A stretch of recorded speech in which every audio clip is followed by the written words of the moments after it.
दिया है, हरी जमीनों को लाल कर दो। आयशा नगर, नूरबाग, हजार खुली, यह वार्ड नंबर 6 है, जहां पर मसाजिद, मदारिस है। यहाँ के लोग कारोबारी हैं, धंधा व्यापार करने वाले हैं। ये इलाका पूरे मालेगांव शहर में एक मॉडल की हैसियत रखता है।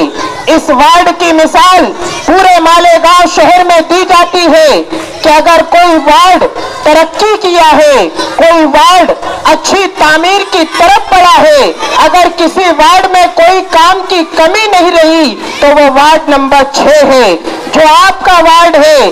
आप यहाँ के साकनीन हैं, आप यहाँ के वोटर हैं, और आज आपके दयारे मोहब्बत में आसिफ शेख रशीद साहब तशरीफ लाने वाले हैं। जब वो आएंगे तो हम उनका शायाने शान इस्तकबाल करेंगे और आसिफ शेख रशीद साहब के जर्रीन ख्यालात से आप और हम महजूज होंगे।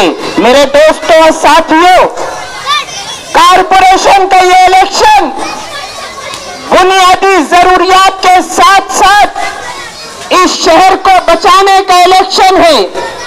कारपोरेशन 2026 का ये इलेक्शन तरक्की के साथ साथ इस शहर के तहफ्फुज़ का इलेक्शन है। इस शहर में माजी करीब में जो मुसीबतें आई, वो मुसीबत जन्म दाखिले की हो, तो जन्म दाखिले की मुसीबत के वक्त वो कौन था जो ढाल बनकर तुम्हारे साथ खड़ा था? तो उस खड़े रहने वाले लीडर का नाम आसिफ शेख रशीद है। मेरे दोस्तों साथियों, जन्म दाखिले के नाम पर जब बेकसूर लोगों को गिरफ्तार किया जा रहा था, जब एसआईटी नाफिज की गई थी और लोगों को फोन कर करके एसआईटी पुलिस स्टेशन बुला रही थी, तो कहां पर आपके कागजात को लेकर आपकी रहनुमाई की गई?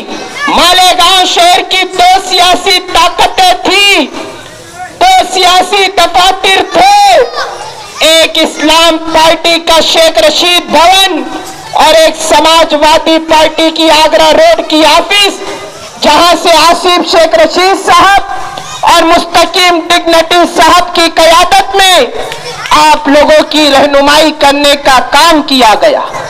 आगे एसआईआर आने वाला है, जिसमें आपके जन्म दाखिले पूछे जाएंगे, जिसमें ऐसे कागजात तलब किए जाएंगे कि आम आवाम परेशान होगी। तो कौन होगा जो उन बेसहारा लोगों का सहारा बनेगा? कौन होगा जो रहनुमाई करेगा?